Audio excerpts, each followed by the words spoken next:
안녕하십니까. 그짓과 진실의 우종창 기자입니다. 안녕하세요. 태극기 애국국민 이진아입니다. 오늘은 참 우울한 날입니다. 2018년 2월 27일 화요일 오후에 특검과 검찰은 박근혜 대통령에게 징역 30년, 벌금 1185억을 구형하였습니다. 징역형은 최소한 피고인보다 역시 구형에 있어서도 5년 많고 벌금액은 대통령이나 최소한 피고인이 똑같습니다. 자, 오늘 이 방송에서 제가 하고 싶은 말은 이겁니다. 이런 한 푼도 받지 않은 박근혜 대통령을 특검과 검찰이 어떻게 이렇게 더럽게 만들 수 있습니까? 검찰 논고문입니다. 이게 조선일보에 논고문 전문이 다 실렸어요. 상당히 깊다. 제가 이거 다 읽어봤습니다. 다 읽어보고 이건 전혀 속여줄 필요가 없습니다. 왜? 전혀 사실에 기초하지 않은 그런 그들의 주장에 불과합니다. 그래서 저는 아예 이걸 소개를 안 합니다. 자, 이런 걸 보면서 저는 오늘 이런 생각이 들었습니다. 대한민국의 사법정의는 죽었다. 그러면 대한민국을 사랑하는 애국국민들은 이제 무엇을 우리는 믿어야 하겠습니까? 무엇을 믿어야 합니까? 이제는 제가 볼 때도 행동할 때입니다. 절대 뒷짐지고 있을 때는 아닙니다. 그래서 저부터 그리고 이 거짓과 진실부터 하나하나 행동을 하겠습니다. 3월 1일 날 낮 12시부터 시작되는 그 3.1절 태극기 집회에 제가 참가를 하고 난 뒤에 그날 오후에 거짓과 진실에서 이 거짓과 진실의 행동 지침을 이런 식으로 행동하겠다는 행동 지침을 발표를 하겠습니다. 대통령 사건의 진실을 밝히는 이 유튜브 작업은 제가 계속 진행합니다. 그와 동시에 대한민국을 사랑하는 애국국민들이 앞으로 어떻게 행동해야 할지에 대해서 제 나름의 그 방향을 제가 제시를 하겠습니다. 3월 1일 날 밤에 올리는 유튜브 방송 거짓과 진실 좀 관심 있게 지켜봐 주십시오. 오늘 구형에 대해서는 제가 더 이상 이야기를 하지 않고 오늘 이 시간에는 평소와 다름없이 이 재단법인 미래와 관련하여 그동안 설명이 약간 미흡했던 부분들, 그런 부분들을 살펴보는 그런 자리를 마련했습니다. 지난주에 법정에 갔다 오시고 상당히 흥분해 계시는데 오늘 우리는 평소처럼 이렇게 방송 진행하십시다. 제가 아침부터 가서 법원에 앞에 가서 이런 식으로 했는데요. 사실은 모든 걸 예상하고 있기 때문에 놀랄 게 한 게 없었어요. 그래서 우리가 이미 예상했던 거니까. 지나가는 사람들하고 막 싸우기도 하고 괜찮은데 우 기자님 말씀을 들으니까 눈물이 나네요. 자, 오늘 제가 보여드릴 거는 이겁니다. 자, 이게 미르재단 로고입니다. 이게 여러분 기억할지 안 할지 모르겠지만 이게 미르재단 로고인데 자, 이 로고를 보십시오. 자, 용의 머리를 딱 중앙에 두고 꼬리가 원을 그리는 그런 형상입니다. 아마 평창 올림픽 폐막식을 시청하신 애국 국민들은 다 기억하실 거예요. 그 마지막 장면에 이제 2020년 동계 올림픽 개최국이 중국입니다. 그래서 중국이 자기네 이제 중국을 소개한 그 영상이 나오는데 거기에 보면은 용의 형상이 나옵니다. 용의 형상. 이 미르재단 로고하고 아주 비슷한 용의 형상이 쫙 나옵니다. 자, 오늘 제가 말씀드릴 이야기는 이겁니다. 이 미르재단 이 로고를 과연 누가 만들었을까? 이거를. 그리고 지금 우리가 알기로는 그거 아닙니까? 미르재단의 명칭은 최소한 피고인이 정했다 하고 온 언론에서 엄청나게 보도를 했으니까 아마 시청자 여러분들께서도 최소한이 만들었겠지 아니면은 최소한의 지시를 받은 디자인 전문가가 만들었을 거다 아마 그렇게 예단을 하실 겁니다. 자, 제가 왜 이 로고 이야기 끄집어내느냐 이건 하나입니다. 만약에 최소한 피고인이 이 재단 로고 제작에 관여를 했다면 그리고 이 관여했다면은 최소한 피고인이 법정에서 그리고 검찰 조사에서 아무리 부인을 해도 미르재단과 연관성이 없다고 할 수가 없습니다. 이 로고 제작, 본인이 안 했던, 아니면 본인이 전문가한테 지시를 했던, 본인이 했던, 아니면 전문가에 지시했던 이런 흔적이 조금이라도 나온다면은 최소한 피고인은 미르재단하고 관련이 있습니다. 그래서 제가 이 미르재단 이 관련 부분 해가지고 과연 이 로고를 누가 만들었을까 하는 것 때문에 제가 최소한 피고인, 안종범 피고인, 차은택 피고인, 이성환 미르재단 사무총장입니다. 이분은 이제 참고인이고, 김성현 미르재단 사무부총장입니다. 이분도 참고인입니다. 이분들의 검찰 조서를 제가 참 세밀히 검증을 했습니다. 야, 미르재단 로고 이거는 별건 아닌 것 같아도 이게 결국 미르재단의 실제 영향력 있는 사람, 실제 주인이 누구냐 하는 그 단서가 될 수 있을 것이다. 걔가 쫙 뒤졌습니다. 미르도 그 용의 순수한 우리말이라고 용어의 순수한 우리말입니다. 이름도 잘 지은 것 같아요. 그래서 제가 다 보았는데 검찰에서 참 최수원 피고인, 안종범, 차은택 이 사람들한테 아니 재단 로고 이거 누가 만들었냐? 추궁한 기록이 없습니다.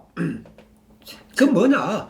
검찰은 이미 미르재단은 최소원이가 다 했다. 그거 언론 보도, 그 언론 보도를 기정사실화 딱 해놓고 아예 이런 부분을 추궁도 안 한 거예요. 검찰이 당연히 물어봐야죠. 재단 로고를 누가 만들었느냐 이런 것들은.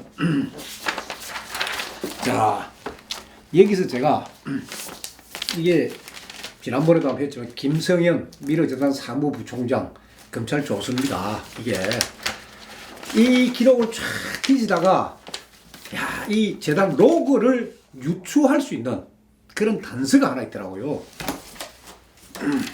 김성현한테도 로고 제작권에 대해서 묻지 않았나요? 전혀 뭘 물었는지 모르겠는데 김성현 부분에서 이 단서가 하나 탁 나와요. 이게 제가 일부러 이걸 접어오고 왔는데 이 부분인데 제가 이걸 읽어드리겠습니다. 뭐라고 되어 있느냐. 김성현 미르재단 사무부총장이 검찰에서 이렇게 진술합니다. 병원에 입원 중인 이승환을 대신하여, 그러니까 이승환 사무총장은 10월 19일 날 차은택으로부터 미르재단 사무총장을 맡아달라. 그리고 그 다음 날 뇌졸중으로 쓰러지지 않습니까? 그래서 그때부터 이제 김성현 씨가 미르재단 사무부총장이 돼가 모든 일을 하는데 바로 그 부분이에요. 병원에 입원 중인 이승환을 대신하여 제가 김성현이가 청와대 회의에 참석을 하게 되니까 그래서 제가 그래픽 디자이너이기도 하니까 딱 진술이 요래 탁 되어 있습니다.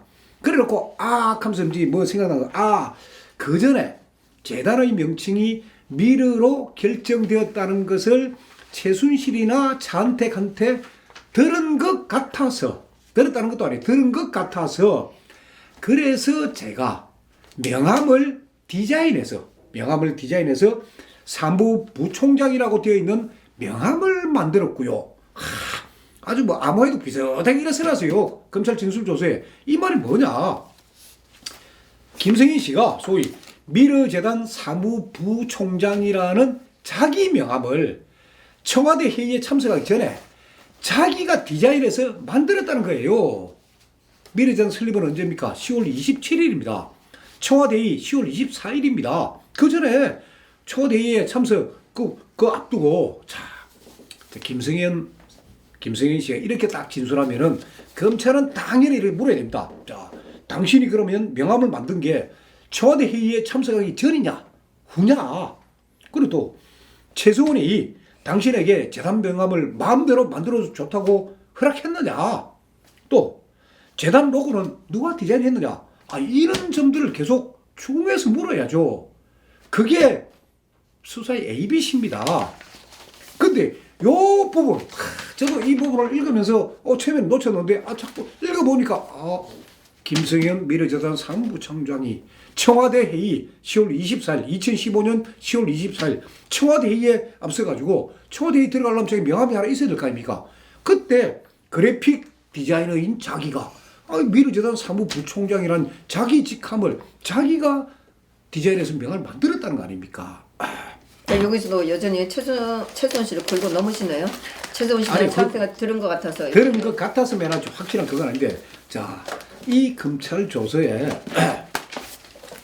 김승현 씨가 소위 검찰에 제시한, 검찰에 넘긴 미르재단 사무부총장, 자기가 만든 자기 명함이 붙어 있습니다. 자, 보세요. 미르재단 로고 똑같고 자기 명함, 자기가 붙여놨어요. 지가 만든 명함. 자, 아까 잠시 보여드렸지만 이게 똑같습니다, 로고가. 그럼 이게 뭐냐? 미르재단 로고는 김성현이가 디자인했다는 그 이야기예요. 그러면 이것도 항소심에서 짚고 넘어가. 당연히 그렇죠. 당연히 짚고 넘어가죠. 그러니까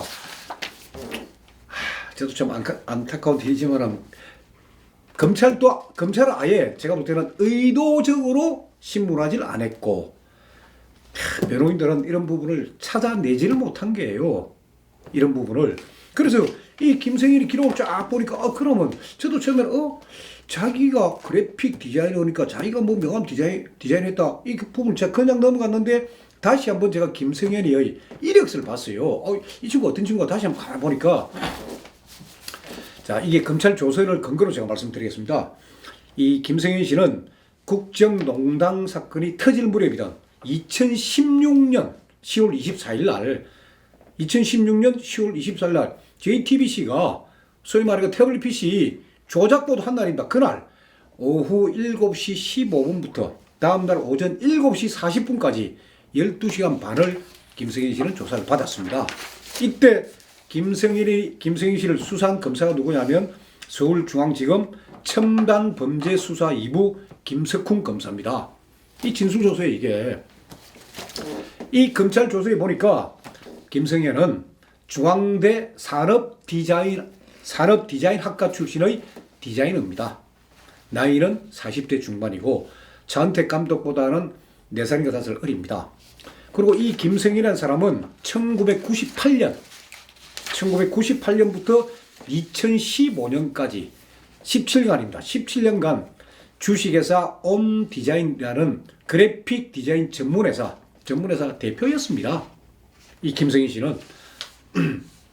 그리고 이 사람 작품이 있어요. 김성현 씨가 만든 유명한 작품들. 2007년에 에버랜드 캐릭터. 이 캐릭터를 김성현 씨가 만들었어요. 2014년에는 인천 아시안게임 홍보물 이 김성현 씨가 제작을 했어요. 2015년에는 코엑스의 캐릭터 그 디자인을 한 사람이 바로 이 김성현 씨입니다. 미르재단 사무부총장. 그럼 뭐 실력은 있기는 그렇죠. 하네요. 그렇기 때문에 미르재단 로고 아주 잘 만들었다 이 평을 받는 거 아닙니까?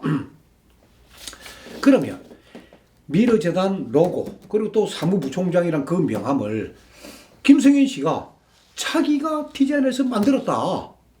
그건 무슨 말입니까? 최소한 피고인은 미르재단하고 진짜 아무런 관련이 없다는 거예요. 없는 증거예요. 최소원 피고인이 미르재단하고, 그래서 저는 로고 디자인 정도 여자고 하니까 이 정도는 최소원 피고인이 관련됐을 거다는 저도 그런 예단을 갖고 기록들을 뒤졌는데 의외로 그 재단 로고 만든 사람 김성현 씨입니다. 그러면 그 검찰 조서에는 김성현 씨하고 차은택 씨하고 관계가 어떻게 되어 있나요? 그렇죠. 이제 일단 이 김성현이란 사람을 미르재단 사무부총장이 임명한 사람이 차은택이니까 우리가 두 사람 관계를 알아야 되는데, 제가 그동안 간단하게는 좀 소개를 드렸는데 좀 아주 조금 구체적으로, 좀 길지 말았지만 구체적으로 검찰 조서에 있는 그 내용을 토대로 해서 제가 좀 말씀드리겠습니다. 자, 김성현이 이렇게 진술합니다. 차은택 감독과는 한 10년 전에 사회인 야구단 스웨이라는 사회인 야구단에서 처음 만났다. 그 야구단은 차은택 감독이 만든 야구팀이었다. 그 야구팀에 있던 사람이 자기 보고 들어오라고 해가지고 이 야구팀에 들어가면서 차은택을 처음 알게 되었고, 그리고 또 차은택 감독과는 한 달에 한두 번 함께 골프를 치는 사이고, 그래서 또 자기보다 나이가 많은 차은택이 항상 형처럼 행동했다. 자, 김성현입니다. 제가 주식회사 온디자인이라는 회사를 운영하던 2015년 상반기에 언제나 미르재단 발족하기 전입니다. 2015년 상반기에 사무실 임대료를 아끼는 차원에서 차은택 감독 소유인 아프리카 픽처스 건물 2층을 주식회사 온디자인 하는 회사가 사용했다는 거예요. 사용하였습니다. 별도 임대료를 지불한 것은 아닙니다. 그럼 공짜로 차은택 사무실에 공짜로 사무실 쓰고 있었다는 거예요. 그리고 저는 아프리카 픽처스 건물 옥탑에 지금도 살고 있습니다. 이런 그거예요. 그 다음에 쭉 계속되는 거 보면 이제 차은택에 대한 이야기가 쫙 나옵니다. 김성현 씨가. 차은택은 CF 감독이었다가 갑자기 문화융성위원이 되고 그 다음에 창조경제단장 단장인가? 그거 됐고 그러면서 어깨에 힘이 들어가 있다는 그런 생각을 자기가 가지게 되었다는 거예요. 그러면서 이 차은택은 머리숱이 없어서 이미 이제 인천공항에서 우리가 다 봤죠. 머리숱이 없어서 그것에 대한 컴플렉스가 정말 많고 예민합니다. 머리 스타일에도 굉장히 예민하고요. 그러니까 이 가발 쓸 때도 굉장히 예민하고요. 그래서 차은택은 어떤 경우에도 모자를 절대 벗지 않습니다. 차은택은 그러한 컴플렉스 때문에 다른 사람들이 있는 자리에서 아주 과시욕이 셉니다. 현재 김성현 씨가 차은택에 대해서 쭉 진술하고 있는 거예요. 자, 그 다음 부분. 차은택은 운동신경도 정말 없는 사람입니다. 그럼 심지어 같이 골프를 치면은 스코어를 고친다는 거예요. 스코어를 고쳐서까지 자기가 잘하는 것처럼 보여지고 그 시파하는 그런 성향이라는 겁니다. 그래, 그런 성격으로 딱 봤을 때 차은택은 높은 사람과 친분이 있었다면은 그걸 엄청 과시하려고 했을 것이고, 저는 그런 것에 좀 거부감을 느끼는 사람이라서 굳이 물어보지는 않았습니다. 그러면서 이제 차은택 부분을 이제 김성희 계속 이야기를 하는데, 솔직하지도 좀 많네요.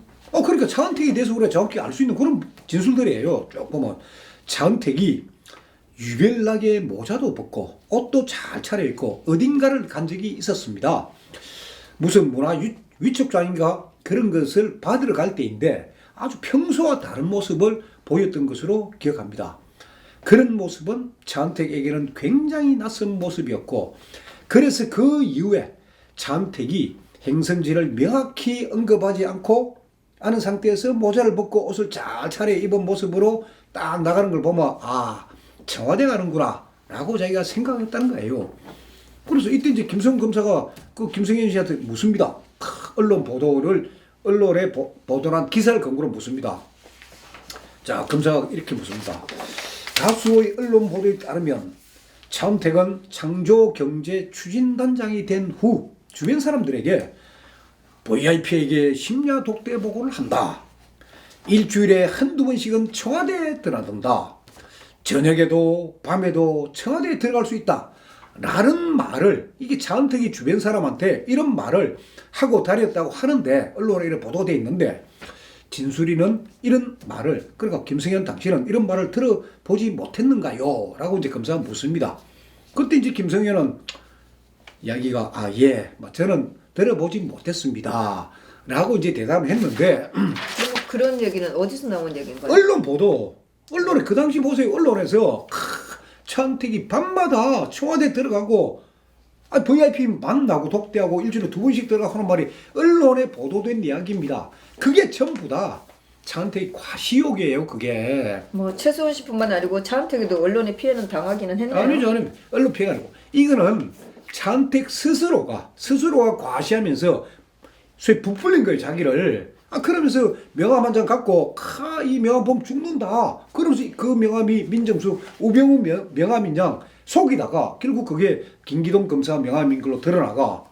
그런 게 차은택입니다. 자, 차은택은 제가 지난번에도 한번 말씀드렸습니다. 검찰 조서에 딱 보고 저도 깜짝 놀랐어요. 출신 대학이 어디냐? 상지대 공예학과입니다. 출신 대학이. 근데 그동안 언론 보도에 차은택은 동국대 연극영화과 출신, 그렇게 쫙 알려져 있습니다. 기사에도. 참, 남자가 출신 대학마저 속였다. 자, 그런 남자는 사실 우리도 거의 잘 사귀질 않는데 이런 사람의 진술은 거의 신빙성이 없습니다. 그런데 헌법재판소 대통령에 대한 그 파면 결정문 보세요. 차은택 진술이에요.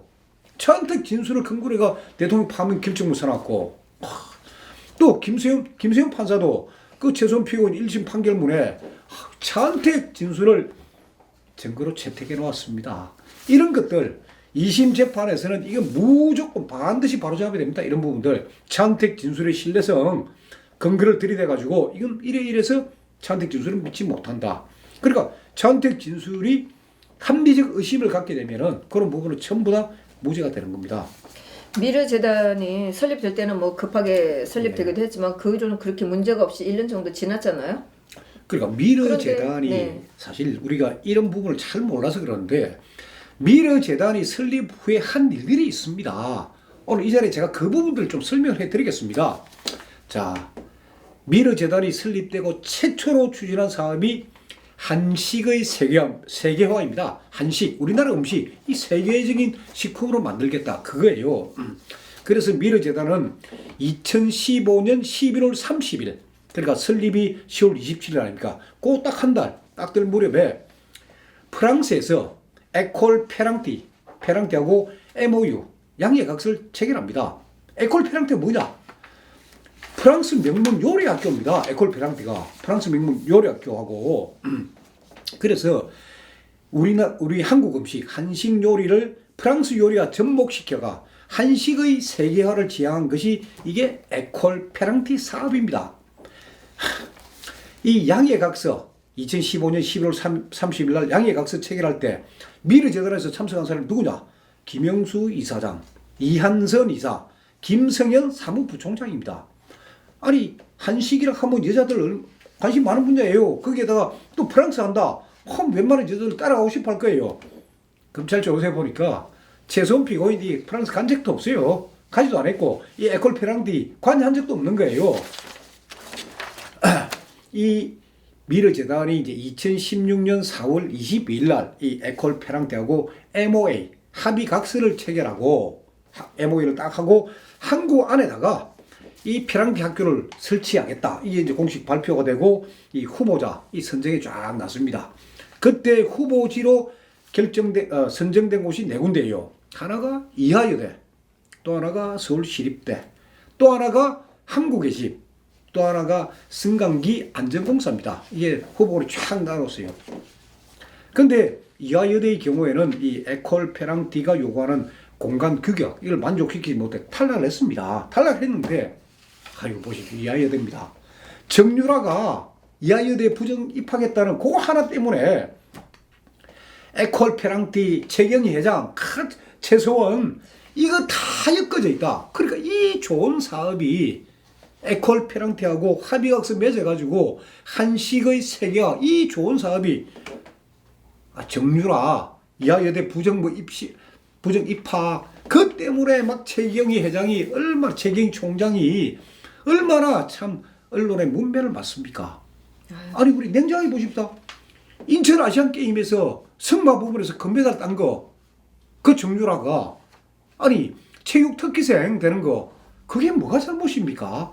그게 정말 해도 된다. 이 부분의 그러니까 이하여대 입학 소위 비리 부정이라는데 그건 업무 방해라는 혐의인데 이 부분의 진실 그것도 제가 다 밝힐 겁니다. 그런 부분도 자 이게 에콜 페랑티 사업이 결국 이하여대 정유라 이 바람이 이게 무산되고 일단 미르재단이 그 계획 자체가 진행이 못 된 거예요? 아니 4월 20일 날 MOA 탁 체결하고 막 하고 이제 선정 막 하려고 하는데 이 사건이 터져버린 거예요. 그럼 어느 정도 이대로 결정됐다가 아니죠. 장소가 네 군데가 있었잖아요. 네 군데가 되고 이하여대는 아예 이제 규격을 못 맞춰가 탈락되고 나머지 이제 막 하고 있을 무렵인데 언론 보도되니까 사업 자체가 없는 게 돼버린 거예요.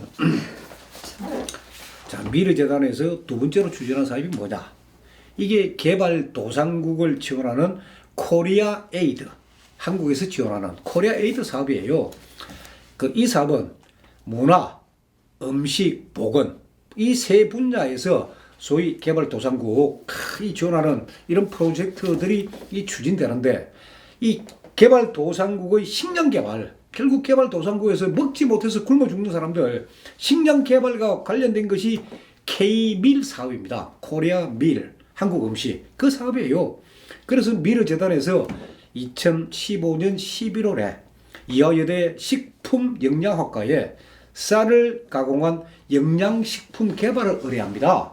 그러니까 이화여대 식품영양학과에 그 의뢰하는 거 이게 뭐가 나쁜 거예요? 대한민국 그래도 여자 대학으로서는 최고 명문대학인데 거기다 일하는데 그래서 그 사업도 코리아 에이드 사업도 미르재단 이한선 이사하고 이제 이 김성현 사무부총장이 다 주도한 사업인데 정유라 이거 입시 비리 이것 때문에 이것도 특혜다 이거죠. 이것도 고려대 했어야 됐을까요? 그렇죠. 고려대 줬더라면 또 모르죠.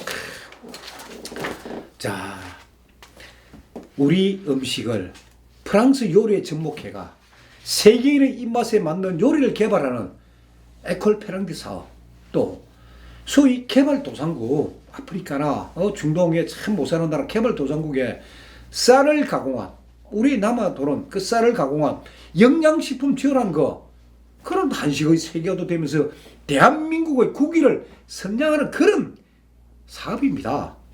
그런데 이 사업들이 참 이화여대, 정유라, 최소원 이거 하나 때문에 이 모든 것들이 전부 다 사라져버린 거예요.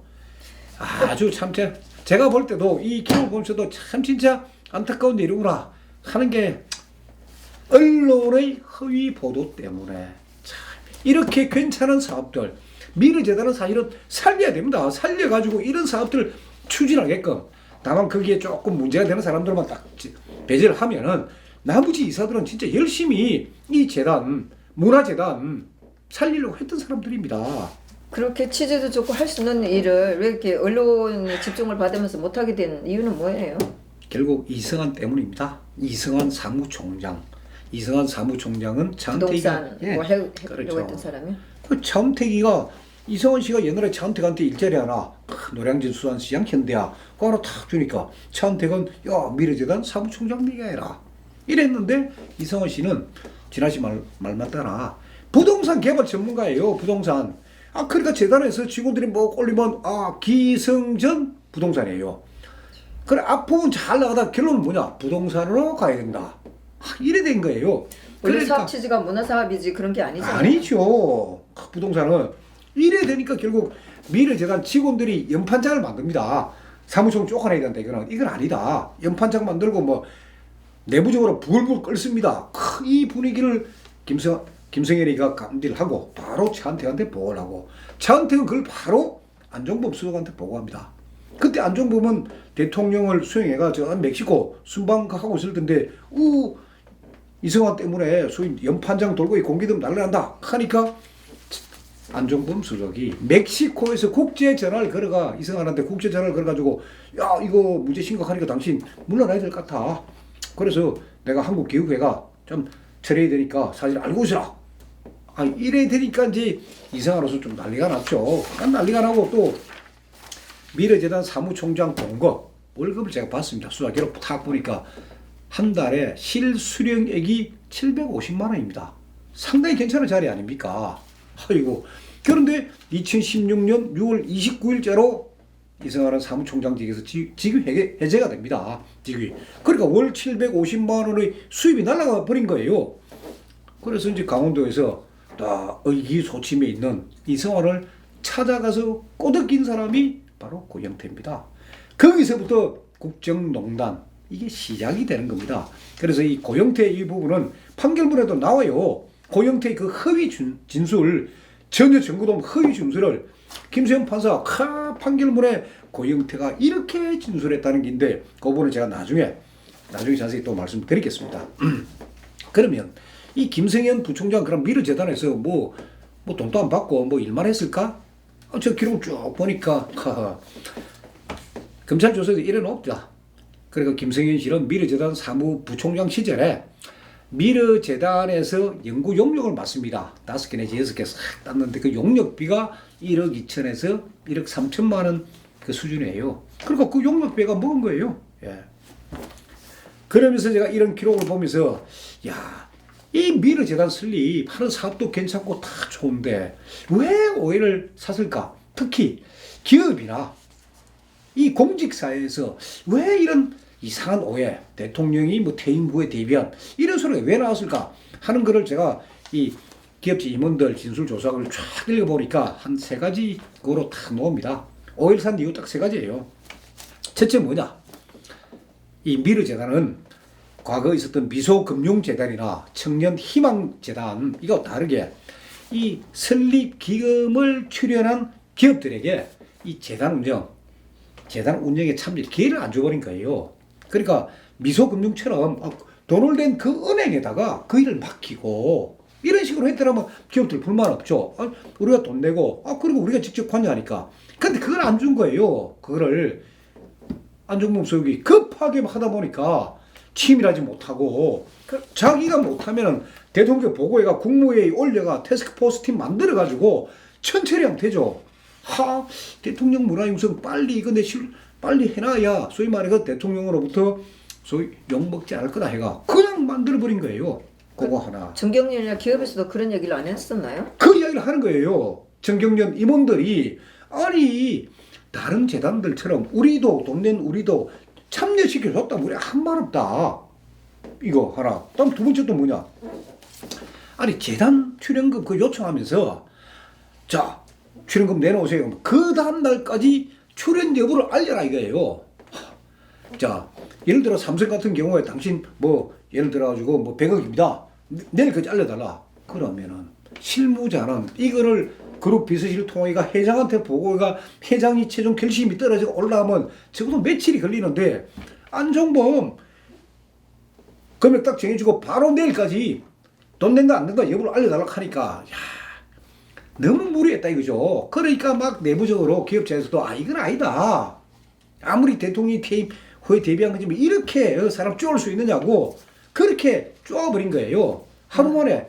지난주도 생각해 보세요. 하루 만에 돈 100억 내놔라 하면은 이게 어떻게 이거 내놓는다 소리를 합니까? 안종범 씨 사실을 얘기하세요.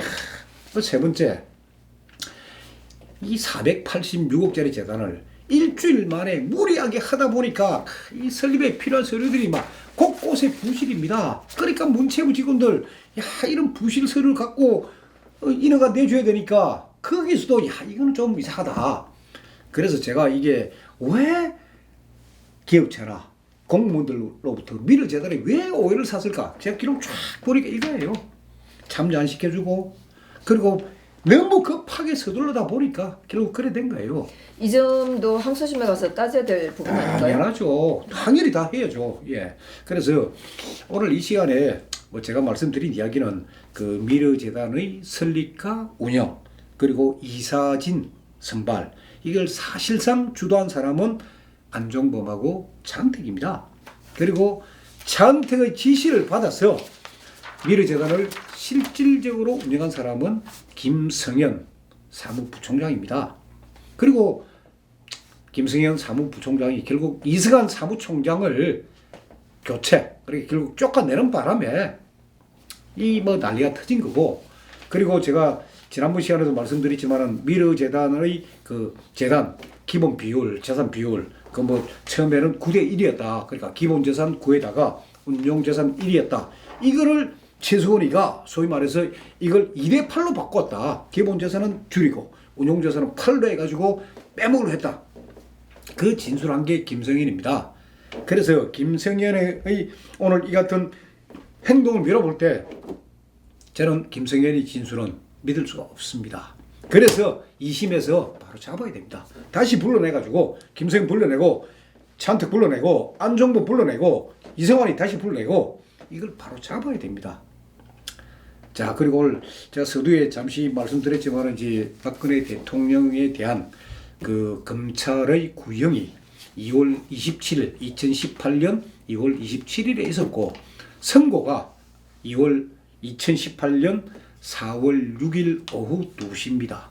그래서 지금 어떤 결과가 올지는 제가 뭐 대충은 알고 있습니다만은 이런 시기에 결국 대한민국을 사랑하는 이 애국 국민들 어떻게 해야 될지 제 나름의 행동 지침을 3월 1일 3일절 날 제가 저녁에 이 거짓과 진실 유튜브에서 제 나름대로 지금 변호사들하고 나름대로 전문가들하고 제가 많은 지금 협의를 하고 있습니다. 나름의 행동 지침을 제가 공개를 하고 만약 여러분들께서 제 의견에 동의를 하신다면은 그때 좀 적극 지원해 주셨으면 고맙겠습니다. 진아 씨 오늘 또 나와주셔서 감사합니다. 네, 감사합니다. 네.